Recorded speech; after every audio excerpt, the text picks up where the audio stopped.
Mr. Shivers, Shadow in the Woods, and Other Scary Stories. Written by Max Brellier. Illustrated by Letitia Rubegni.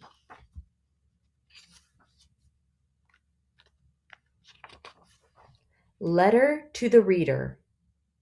Dear Reader, I like scary stories with strange shadows and spooky sounds, just like the stories in this book. An odd box was left on my doorstep last night. A rusty padlock for a school locker sat beside it. Here is what I found inside: an owl feather, a flashlight battery, fingernail clippings, a tuft of red hair. There was also a notebook in the box. This note was taped to it. Promise me, Mr. Shivers, that you will share the stories inside this book. Long ago, I learned to keep my promises. So here I share those strange and scary stories. But be warned, they might make you shiver. Mr. Shivers. Shadow in the Woods. Hugh hates walking through the woods in the dark, but it's the only way home from school. Older kids say a monster lives in the woods. The monster is big with fangs, the kids say. The monster calls out your name, the kids say. When you hear your name, run, the kids say. Hugh usually walks home with a friend, but today Hugh stayed late at school. So he is alone. Hugh walks quickly. Sticks snap. Leaves crunch. Hugh hears these noises every time he walks home. Then Hugh hears a new noise. Hoo! Hugh knows it's an owl hooting, but Hugh feels like somebody is following him. He looks behind him. Nobody is there. The moon is full. It's so bright that it casts long shadows. Hoo! Hugh hears the owl again. Hugh still has the feeling he is being followed. He stops and listens. Quiet. Only whoo! Hugh is almost to the clearing. He can see the old barn ahead. Hugh's shadow is long. He remembers. The monster is big with fangs. Whoo! He remembers. The monster calls your name. Hugh walks faster. He says, I am not a scaredy cat.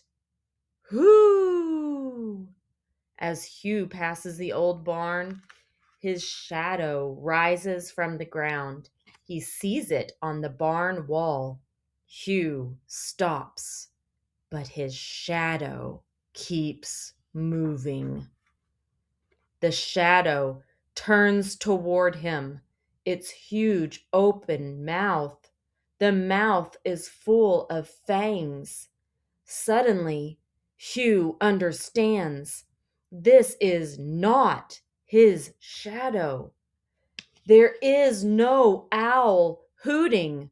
Hoo! It's the monster in the woods calling his name. Hugh! He remembers the warning. When you hear your name, run! Finally, Hugh starts to run, but it's too late. The Monster in My Room. Ruby was sure a monster lived under her bed. She could smell the monster. It stank like the inside of a wet garbage can. Sometimes she could even hear it growl. Ruby's older brother crawled under her bed. There is no monster here, he told her. But Ruby was sure a monster lived under her bed. Ruby's dad pushed boxes under her bed. Now there is nowhere for a monster to hide, he told her. But Ruby was still sure a monster lived under her bed. The monster only comes out in the dark, Ruby told her family. That's why you can't see it. But no one believed her. Ruby's brother gave her a flashlight. Use this when you feel scared, he told her. That night, Ruby climbed into bed. Suddenly, she heard a noise. Oh no! Ruby turned on the flashlight. She saw a shadow on the floor.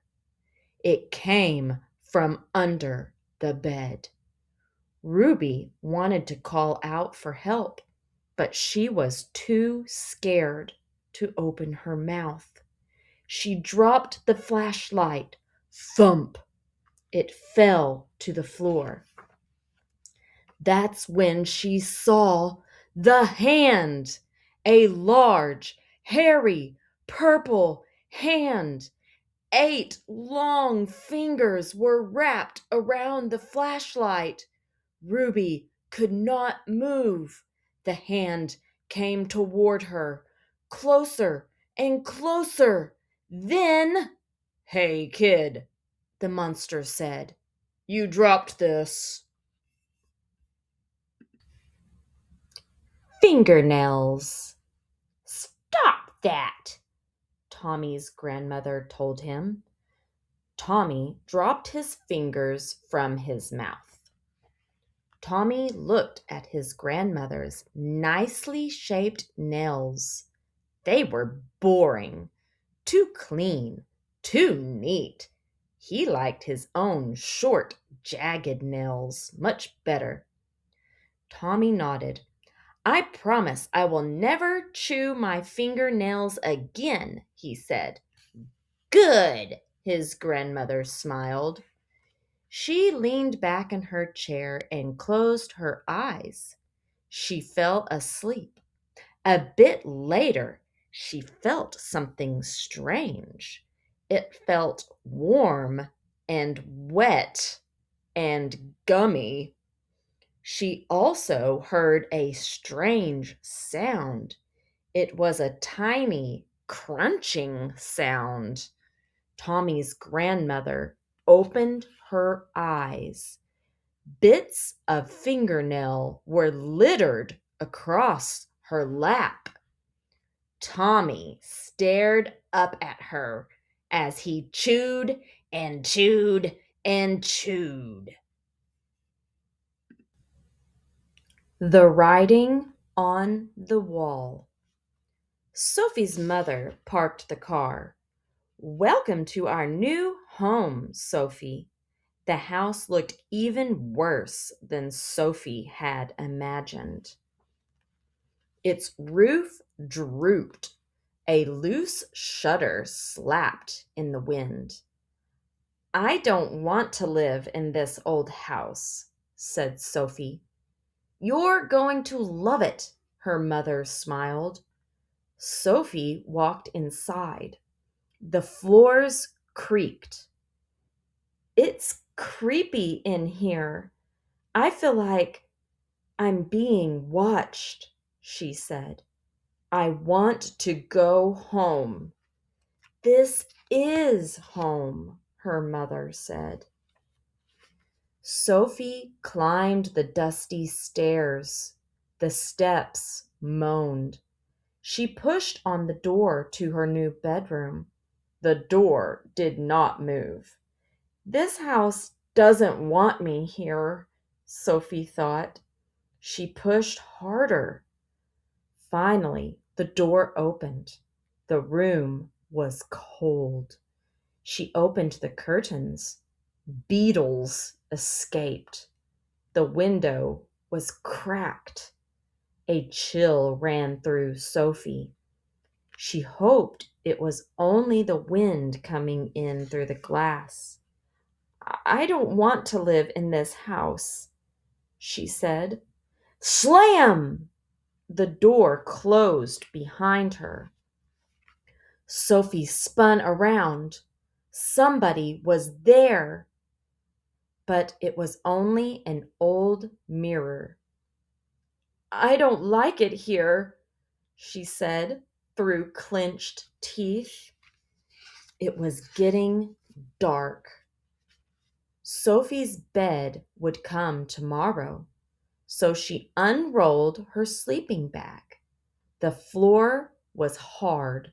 There was dirt everywhere. I don't want to sleep in this house, Sophie said. Her mother called upstairs. Her voice was cheerful. Good night, sweet dreams. Sophie ripped open her backpack and grabbed her red marker. She wrote on the wall, I don't want to live in this house. When Sophie woke in the morning, the red marker was gone.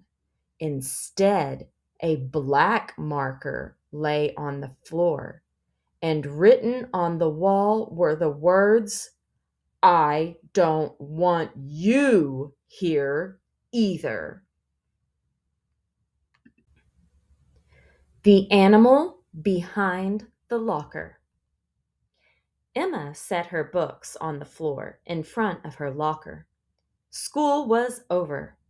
Then she heard a noise. Scratch, scratch. She looked in the locker. Scratch, scratch. She reached in to grab her backpack. I think there's an animal behind my locker, Emma said. Scratch, scratch. Emma heard the noise again. The janitor came by. Some poor animal is trapped behind my locker, Emma told him. He listened carefully. I don't hear anything, the janitor said. Soon the hall was empty. Emma shut her locker and turned to walk away. Just then, click! The lights went out. I know there's an animal trapped behind my locker, Emma said. I need to set it free. She took a deep breath and opened her locker. She squeezed all the way inside. The locker's back was loose. She pushed and pop! Emma was now behind the locker. Then, clang! The locker's back snapped into place. Emma was trapped. It was dark. Just a bit of light snuck in. Scratch, scratch. But this time, it wasn't a noise. Something rough was scratching her cheek. Emma blinked. It was hard to see. Scratch, scratch. This time, the scratches hurt. Then Emma saw it. A huge spider was hanging beside her. It had long, hairy legs. The spider smiled at Emma. Sharp, wet fangs stuck out. Emma tried to move, but she was caught in the spider's sticky web. Her feet were glued to the gooey ground. She reached for the cold metal locker. Scratch, scratch. This time, Emma was the one scratching.